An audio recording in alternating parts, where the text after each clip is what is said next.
หลังจากเฮ็ดกับข้าวกับน้ำให้ลูกให้ผัวแล้วค่อยกะจิมาเฮ็ดเมนูของค่อยก่อนที่ว่าค่อยจะเฮ็ดนี่ค่อยกะถามลูกถามผัวได้สิกินน้ำบ่เพราะว่าค่อยจิห่อเมี่ยงปลาหมึกผัวกับลูกบอกว่าบ่กินน้ำเพราะฉะนั้นแล้วค่อยก็เลยแบบว่าเฮ็ดอาหาร2แบบพี่น้องแบบหนึ่งอันละแม่นเฮ็ดกับข้าวทอดไข่ไข่ดาวทอดไส้กรอกแล้วก็ทอดอีหยังก็ทอดเนื้อไก่งวงให้ลูกกับผัวกินส่วนข่อยนี่ก็จิมาเฮ็ดแบบว่าห่อเมี่ยงพี่น้องห่อเมี่ยงปลาหมึกแล้วก็จิลวกเส้นหมี่แล้วก็จิเฮ็ดน้ำแจ่วนี่ก็เป็นน้ำแจ่วที่แบบว่าบ่แม่นว่าเผ็ดดิบเด้อถามว่าบักเผ็ดดิบมีบ่ก็มีเนาะแต่ว่าก็จิใส่บักเผ็ดป่นหรือว่าจิใส่บักเผ็ดแบบที่ว่าตำแล้วเนาะบักเผ็ดผงว่าซั่นซะใส่เกลือแป้งนัวน้ำตาลแล้วก็ใส่น้ำปลาแล้วก็ใส่น้ำต้มที่แบบว่าน้ำร้อนนั่นน่ะพี่น้องค่อยจะเอาไปอุ่นใส่ไมโครเวฟให้มันร้อนๆแล้วค่อยก็สิเอามาเทใส่แจ่วแล้วก็บีบบักนาวใส่แล้วก็ปรุงรสแบบว่ารสชาติออกไปเปรี้ยวหน่อยนึงพี่น้อง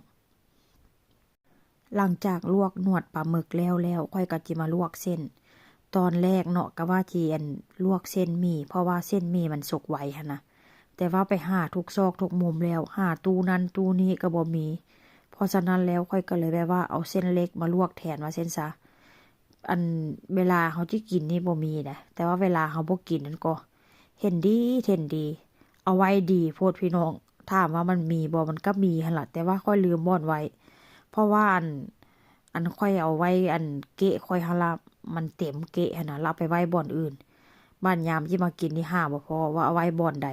แต่ว่าก็บ่เป็นหยังเนาะลวกเส้นเล็กนี่ก็แซ่บคือกันเส้นเล็กนี่ก็เหนียวนุ่มอะแท้ว่าพี่น้องมึงแหมเป็นตาแซ่บขนาดเลยมื้อนี้ก็อันนี้ก็เป็นหน้าตาปลาหมึกที่ว่าค่อยต้มแล้วเด้อแต่ว่าก็บ่ได้ต้มหลายเนาะต้มน้อยเดียวเฮ็ดออเจาะว่าเส้นซะ